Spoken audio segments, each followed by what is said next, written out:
का हाल थोड़ा सा नर्म दिख रहा है। 1:2 का रेशियो है in favour of losing counters. मेरी नज़र 2 मिनट पहले गई अमेरिकी फ्यूचर्स पर और डाउ फ्यूचर्स फ्लैट है। इनफैक्ट 43 अंकों की गिरावट डाउ फ्यूचर्स दिखा रहा है। नैस्डैक और S&P तो हल्की सी बढ़त की तरफ इशारा कर रहे हैं। ध्यान रखिएगा, वहां पर सितंबर की जॉब्स रिपोर्ट आने वाली है, उससे पहले ज़्यादा कुछ चेंज नहीं है।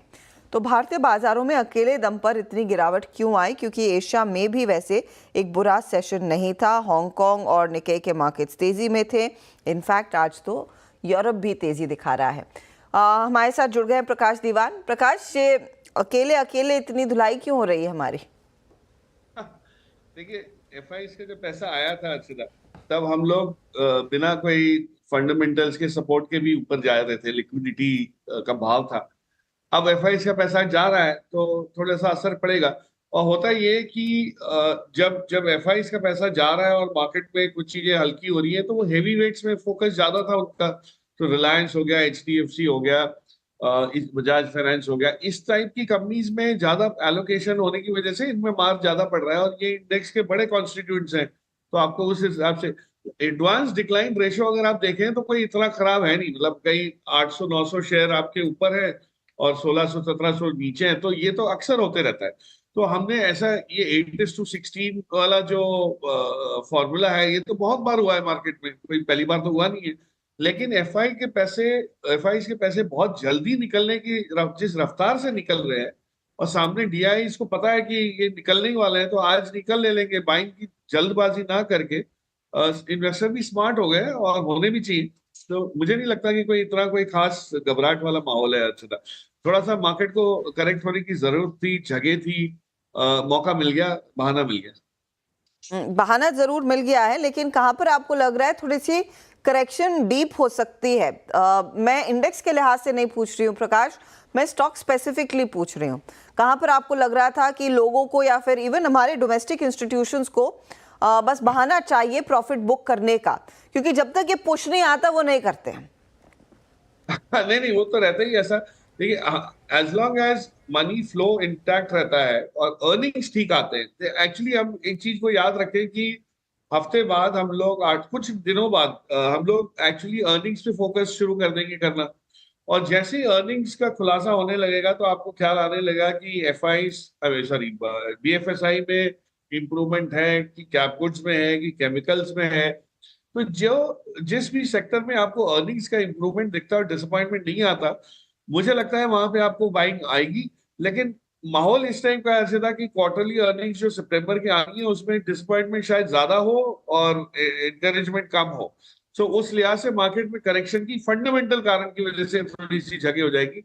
एंड एंड हो सकता है यहाँ से कुछ और भी हम लोग गिरावट देख सकें, और that can be broad based. मतलब वो सिर्फ सिर्फ निफ्टी या सेंसेक्स की गिरावट ना हो, वो हो सकता है स्मॉल कैप मिड कैप में और गहरा, थोड़ी सी गहरी हो जाए।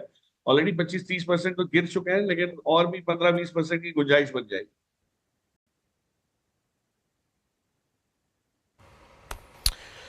जी हाँ, इस बीच आप निफ्टी बैंक लेके आइएगा आपकी स्क्रीन पे 51,384। प्रकाश सर नमस्कार, वीरेंद्र बोल रहा हूँ दिल्ली स्टूडियो से। और मैं निफ्टी बैंक से ये डिस्कशन इसलिए शुरू कर रहा हूँ क्योंकि आज से 3 रोज़ पहले HDFC bank all time high के आसपास था और इस 4 रोज़ की सेलिंग ने HDFC बैंक को फिर धरातल पे ला के रख दिया है। अच्छा, ये जो FIs की सेलिंग है, नो डाउट अबाउट दैट कि ये बैंकिंग को टारगेट कर रही है सबसे पहले, और बैंक निफ्टी ने पूरी सितंबर में डोमिनेट किया था, स्ट्रॉन्ग स्विंग दिए थे वर्सेस निफ्टी।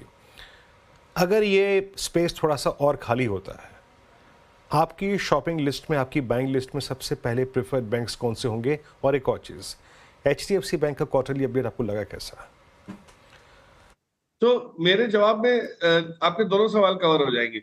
HDFC बैंक का जो अपडेट है वीरू, बहुत ही इंकरेजिंग है। मतलब काफी क्वार्टर्स के बाद हमने इस टाइप का एक डिपॉजिट ग्रोथ आते हुए वापस देखा है। तो जो बैंक ने कशमकश की, जो मेहनत की पिछले 6-8 महीने में, उसका असर अब आपको दिखना शुरू हो जाएगा। आज एफआईज की एग्जिट होने की वजह से बाइंग नहीं आ रही है, इसलिए otherwise HDFC bank is very good to buy at these levels. यहाँ से आपको, आप सोचिए, अगर 1800-1900 के लक्ष्य जल्दी हासिल होने की भी उम्मीद जो सही है, जो रियलिस्टिक है, करेंगे तो दैट इज ऑलमोस्ट 15%। तो यहाँ से 15-20% की तो गुंजाइश ये है। और लॉन्ग टर्म बेसिस पे भी एक फ्लोर सेट हो गया है। यहाँ से नीचे अगर आप बोले फंडामेंटल्स की वजह से HDFC बैंक गिर सकता है, हाँ तो जो 2-4-5% गिर सकता है, लेकिन otherwise I think it's a good level to buy. और बहुत लोगों के पास HDFC बैंक अभी भी नहीं है, वो टाइम करेक्शन के दौर में काफी लोग निकल चुके हैं, और मुझे लगता है कि अगर जिनको वापस अपने पोर्टफोलियो में इसका समावेश करना है तो ये बहुत बढ़िया लेवल्स आपको मिल रहे हैं, माहौल अच्छा मिल रहा है।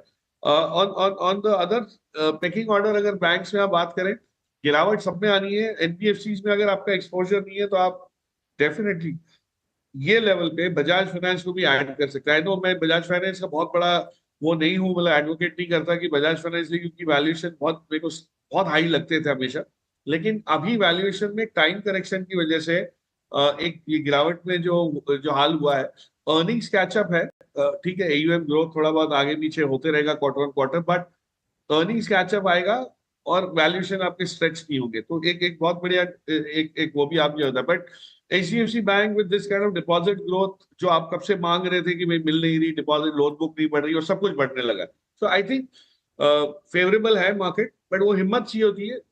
ऐसे दिनों में शॉपिंग करना, बाइंग करना थोड़ा सा लोगों के लिए, रिटेल इन्वेस्टर्स के लिए मुश्किल साबित होता है, बट जैसे जैसे आप सीजन होते जाएंगे ये कॉन्फिडेंस भी आपको आते जाएगा। मैं, क्योंकि आप बजाज फाइनेंस मेंशन कर रहे थे, मैं बजाज हाउसिंग पर आपकी राय लेना चाहूँगी, क्योंकि मुझे याद है एक तो IPO में बहुत कम लोगों के हाथ लगा, फिर एक्साइटमेंट था, 150 पर लिस्ट हुआ तो अच्छा खासा पैसा बना, 180 पर सबने कहा अब नहीं लेंगे, आज फिर से 150 पर है, तो अपनी लिस्टिंग प्राइस पर आ चुका है। क्या इन लेवल्स पर लेंगे या फिर आगे कुछ और नीचे मिलेगा? HSBC ने कुछ ही देर पहले अपनी रिपोर्ट प्रिंट की है जो 110 का टारगेट दे रही है। एक लॉन्ग टर्म निवेशक के लिए मौका है या नहीं इस तरह की गिरावट में स्टॉक को कुछ खरीदना शुरू करें? एब्सोल्युटली है। देखिए, अगर आपको IPO के टाइम इतना पसंद था कि आपने इतनी बड़ी तादाद में इसको अप्लाई किया, आपने ऐसे सारे कलेक्टिवली रिटेल इन्वेस्टर्स ने जो किया, तो एज ए कम्युनिटी अगर हमको अच्छा लग रहा है तो आज ये भाव जब मिल रहा है तो क्यों नहीं। अब होता ये है कि हम लोग हमेशा उम्मीद करते हैं कि अगर हमने आज लिया है तो ये हर दूसरे दिन ये भाव थोड़ा थोड़ा बढ़ते रहना चाहिए और ये सालों तक प्रक्रिया चलती रहे, ऐसा होता नहीं है। मार्केट में दौर आते हैं, अर्षदा आप जानती हैं, इतने सालों से आप मार्केट समझ के वो कर रहे हैं काम इसमें कि कंसोलिडेशन होगा, करेक्शंस आएंगे, फिर अप्रिसिएशन होगा, तो ये फेजेस सिक्लिकली आते रहेंगे, एक के बाद एक आते रहेंगे, और जो हम चाहे वैसी सीक्वेंस में नहीं आता ये सब चीजें। लेकिन I think Bajaj housing finance एक रिप्रेजेंटेशन है बहुत प्रॉफिटेबल बिजनेस का हाउसिंग फाइनेंस के क्षेत्र में।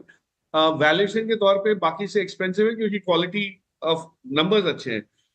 आप ये देखिए, जो बाकी के हाउसिंग फाइनेंस के जो बिजनेसेस भी बड़े थे, जो बजाज का IPO आया, जैसे PNB हाउसिंग फाइनेंस लीजिए, सबसे ज्यादा वहां पे एक आपको चाल अच्छी दिखी थी, वो आज भी 1000 रुपए के आसपास है। तो ये नहीं है कि गिरावट हर एक चीज में आ गई, अच्छी चीजों में गिरावट नहीं है और नहीं आएगी।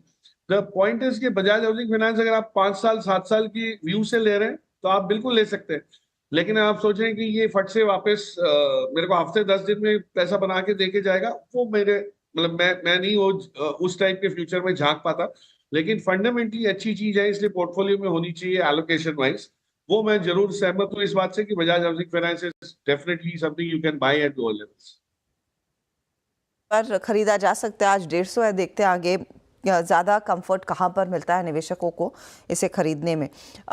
इस मार्केट में क्योंकि थोड़ा सा शेकअप देखने को मिल रहा है, जैसे आपने मेंशन भी किया, इतनी तेज़ी आ गई थी तो जायज़ है कि मार्केट ऊपरी लेवल से कुछ करेक्ट होगा। नॉर्मली जब भी मार्केट थोड़ा सा हल्का होने लगता है, मैं करेक्शन नहीं कहूँगी, हल्का होने लगता है, तो लोग थोड़ा बहुत सेफ्टी भी ढूंढते हैं, लेकिन फार्मा में भी बिकवाली आ रही है, FMCG स्टॉक्स की भी धुलाई हो रही है, तो कुछ सेफ्टी की तलाश होनी चाहिए या फिर जैसे ड्रिफ्ट हो रहा है होने दे, गो विद द फ्लो, और जब मार्केट थोड़ा सा काम हो जाए इस पूरे स्टॉर्म के बाद तब फिर सेफ्टी और पोर्टफोलियो बिल्डिंग की बात की जाए। प्रकाश, करना क्या है इतने एक्शन के बीच? कल और आज में शांत बैठे या कोई ट्रेड लेना जरूरी है? नहीं, मैं तो शांत बैठने के फेवर में हमेशा ही रहता हूँ कि साल में जो एक्टिविटी करनी है वो तो कुछ दिनों में ही करनी है, बाकी तो आप अपना अभ्यास करते रहे, अपना समझते रहे, मार्केट देखते रहे, बट होता नहीं है, ये होना बड़ा मुश्किल होता है। और हम लोग के लिए सबसे बड़ी प्रॉब्लम कहाँ आती है कि करेक्शन के बाद जो फोमो आता है, लक्षदा की करेक्शन, जैसे 2 दिन हमने करेक्शन देखा और मान लीजिए थोड़ा बहुत कोई टेक्निकल कारण की वजह से आज मार्केट आपको करेक्ट होते हुए इसलिए नहीं, मतलब ऊपर की साइड नहीं दिखेगी क्योंकि वीकेंड पे क्या होगा जियोपॉलिटिकल टेंशंस को लेके ये थोड़ा कहना मुश्किल है। लेकिन ये जो एफआईज का पैसा चाइना जा रहा है, ये कोई वैसा तो है नहीं कि कंटिन्यूसली जाता रहेगा। और ये क्या कि आप सारा ही पैसा इंडिया से निकाल के चाइना डाल रहे हैं, आप नया पैसा भी तो चाइना लगा सकते हैं। तो ये तो अटकलें हैं, एक बहाना, जैसे मैंने कहा मार्केट ढूंढ रहा था। मैं फिलहाल तो ये रेकमेंड करूंगा कि आप अपने चुनिंदा स्टॉक्स पे फोकस कीजिए, निफ्टी पे ना कीजिए। ये तो निफ्टी आज गिरी है और नीचे वाले स्टॉक्स ज्यादा गिरे नहीं है, कल को उल्टा हो सकता है कि निफ्टी वहां की वहां रहे और आपके स्टॉक्स गिरते रहे। सो आप अपने स्टॉक्स की सूची बनाए, उसको फोकस करें, वैल्यूएशन कौन से फेयर लगते हैं, जैसे ही वो वैल्यूएशन के नजदीक आता है, वो वैल्यूएशन आए ना आए, और वो टारगेट नीचे करते ना जाइए। होता क्या है कि हम सोचते हैं 150 पे लेंगे, जब 150 आ जाता है बोलते हैं आप 125 पे लेंगे, फिर 100 पे लेंगे, तो आप ले ही नहीं पाते हो। So I think you should keep fair values, और उस पर एलोकेशन अपना जो है वो कन्विंस होके, बिना कोई बाकी लोग क्या कर रहे हैं, मार्केट क्या करने की कोशिश कराए। लेकिन मेहनत लगती है, एफर्ट लगता है वो कन्विक्शन लाने में कि कौन सा लेवल सही है। उसके लिए अपने एडवाइजर से बैठे, सलाह मशवरा करें, समझे, सीएनबीसी आवाज देखे, सवाल उठाएं, जवाब ले, वो सब करने के बाद आप ले सकते हैं। But I think you should definitely buy in these corrections, क्योंकि 2 महीने, 1.5-2 महीने करेक्शन अगर चलता है तो ये कोई लंबा समय तो है नहीं। अगले साल जनवरी में जैसे ही आप आएंगे, एक अलग दौर हो सकता है शुरू हो जाए, और सरकार ने जो काम किया है उसका कहीं ना कहीं तो रिजल्ट दिखेगा आपको, आज नहीं तो 1 साल, 1.5 साल, 2 साल बाद। तो अच्छे स्टॉक्स लीजिए, बट बी फोकस कि क्या लेना है। मार्केट गिरा है इसलिए नहीं लेना, हमारे स्टॉक्स की वैल्यू सही आ गई है इसलिए लेना।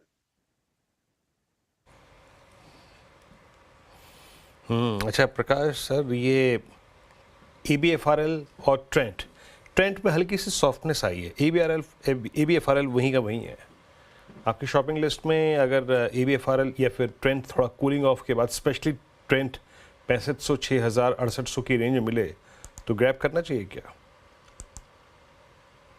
वीरू देखिए, ऐसा है कि ट्रेंड से तो मैंने पर्सनली, मेरे पास एक्सपोजर था, बट मैं तो एग्जिट कर चुका हूँ। डिस्क्लोजर इसलिए दे रहा हूँ कि मुझे ये वैल्यूएशन कतई जस्टिफाइड नहीं लगे थे, कि इतने स्ट्रेच्ड वैल्यूएशन जो है, इस टाइप के वैल्यूएशंस को जस्टिफाई करने के लिए कंपनी को इतनी बड़े पैमाने में ग्रो होना पड़ेगा आगे चल के, ये मुश्किल हो जाता है। ABFRL में हाँ, ये मैं मानता हूँ कि ग्रोथ अभी आनी बाकी है और ये होगा, लेकिन ये जो फेस्टिव सीजन की डिमांड आएगी और ये इंक्रीज होगा, ये जो है, इसकी जगह आप अभी जो मार्केट है उसमें ऐसी चीजों में इन्वेस्ट करिए जहां पे आप ऑलरेडी ग्रोथ देख रहे हैं, ये शुरू हो चुकी है। अब मैं आपको बताता हूँ किस टाइप की चीजों में ये आपको दिखेगा। इंफ्रास्ट्रक्चर साइड में फेस्टिव सीजन से कोई लेना देना नहीं होता, लेकिन सरकार ने जो चीजें, ऐलान जिन चीजों का किया है, चाहे वो PLI को लेके हो, चाहे वो कोई और फाइनेंशियल सपोर्ट लेके हो, चाहे वो फॉर एग्जांपल पावर के डिस्ट्रीब्यूशन साइड में, इवैक्यूएशन, ग्रिड बनाने में जो पैसे लग रहे हैं, वो सब चीजों में करिए। जिसमें थोड़ा भी डाउट है कि ये होगा नहीं होगा, ये सब चीजों को लगाने का मतलब नहीं है। So I feel power will continue to do well in India, mining stocks will continue to do well in India. जो EMS, मतलब ये जो आपके what you call water supply, sewerage solution वाले जो हैं, जो पानी के लेके, सैनिटेशन को लेके जो है, ये सब हिंदुस्तान में बहुत जगह है करने की, और लिस्टेड स्पेस में अब आपके पास विकल्प आ गए, पहले ये विकल्प नहीं हुआ करते थे। सो इनमें से अगर आप कुछ लेंगे तो आपके पास ग्रोथ एटलीस्ट कायम रहेगी। ग्रोथ की वजह से स्टॉक गिर गया ना, ग्रोथ ना आने की वजह से ये आपको गम नहीं होगा। So by those kind of things. But retail वाले स्टॉक्स में से अभी तो मैं, आप डीमार्ट के नंबर्स भी देख ही रहे, फाइनली कहीं ना कहीं डीमार्ट में आंच आनी शुरू हुई है, ब्लिंकिट और जेप्टो और इन सब के असर को लेकर। सो ये तो और जितने बढ़ेंगे हाइपर डिलीवरी वाले जो बिजनेसेस हैं, तो डीमार्ट को कहीं ना कहीं मार पड़ेगा, तो वैल्यूएशन कहीं ना कहीं, वो जो स्ट्रेच थे वो थोड़े से रैशनलाइज हो जाएंगे। सो रिटेल से थोड़ा सा सावचेत रहे। आई एम नॉट सेइंग कि खराब है, लेकिन बिजनेस में कमाना बड़ा मुश्किल हो जाता है। रिटेल में थोड़ा सा सावधान रहने की सलाह। देखते हैं और ये फेस्टिव सीजन कैसे ट्रांसलेट करेगा। अच्छा, मैं ऑटो कंपनियों में स्पेशली M&M पर आपकी राय लेना चाहूँगी, क्योंकि ये बहुत बड़ा आउट परफॉर्मर रहा, स्पेशली जिस तरह की डिमांड इनके प्रोडक्ट्स की आई और जिस तरह से कंपनी अपने SUV पोर्टफोलियो को एकदम बूस्ट कर रही है। ये 3000 के नीचे क्या लेने लायक बनेगा? क्या आपको पसंद आएगा तब ये, क्योंकि आई थिंक इसका 52 वीक हाई क्या 3222 के आसपास, 3220 के आसपास था। नो एब्सोल्युटली, अच्छा था, बहुत बढ़िया पिक चुना है आपने डिस्कशन के लिए। देखिए, Eminem is a classic study जहां पे पिछले ये गिरावट से पहले के दिन अगर आप हफ्ते पहले देखते हैं, एक महीने में सबसे अच्छा मूव निफ्टी के स्टॉक्स में यहाँ आया था। उसका कारण ये था कि हर चीज इसके लिए सही चल रही थी। एसयूवी लॉन्चेस एक्सेप्ट हो रहे थे, ट्रैक्टर फार्म इक्विपमेंट में इंप्रूवमेंट दिख रहा था, इलेक्ट्रिक व्हीकल का लॉन्च जैसे जैसे नजदीक आ रहा है, एक बहुत बड़े पैमाने पे एक पॉजिटिविटी आ रही है कि एक नया एरिया खुल जाएगा इसका रेवेन्यू ग्रोथ का। आई थिंक इस कंपनी में बहुत सारी चीजें हो रही है जो कहीं ना कहीं जाके वैल्यू अनलॉकिंग की जगह बनाती है। तो मुझे लगता है कि अगर आप में पेशेंस है, और मैं ये कहने की कोशिश कर रहा हूँ, मुझे समय सूची का आइडिया नहीं है कि ये 6 महीने में होगा, 12 महीने में होगा, 18 महीने में होगा, लेकिन कहीं ना कहीं इस कंपनी के जो बिजनेसेस हैं उनको इंडिविजुअली अगर आप आकलन करें तो वो बहुत बड़े हो सकते हैं। आप फार्म इक्विपमेंट का बिजनेस देखिए जो ट्रैक्टर्स का है, तो वो एस्कॉर्ट्स की बराबरी का है। अगर आप इलेक्ट्रिक व्हीकल का इसमें से बिजनेस निकाल के, जो नया बिजनेस है अभी तो शुरू होने वाला है, निकाल दें तो वो आपको हो सकता है कि कई इलेक्ट्रिक बिजनेस कंपनी व्हीकल के बिजनेस से बड़ा लगेगा। And the same is with SUV passenger side. So businesses बहुत है, लेकिन उनका थोड़ा सा वो वैल्यू अनलॉकिंग की प्रक्रिया आने में समय लग सकता है, बट जगह बहुत है। आई बिलीव नीचे के लेवल्स पे इसको एक्यूमुलेट करें विद अ 2 ईयर होराइजन। तो ये जो टाटा मोटर्स ने आपको 400-500 से 1000 की जो मूव दी थी, वैसी मूव इसमें भी आ सकती है फंडामेंटल कारण की वजह से, और कोई रीजन नहीं बता रहा, but fundamentally it has that strength. तो बेशक करा जा सकता है। गिरावट is good for investors, bad for traders जो फंसे हुए हैं, बट अगर आप इन्वेस्टर हैं और बनना चाहते हैं तो गिरावट तो आप वेलकम करेंगे।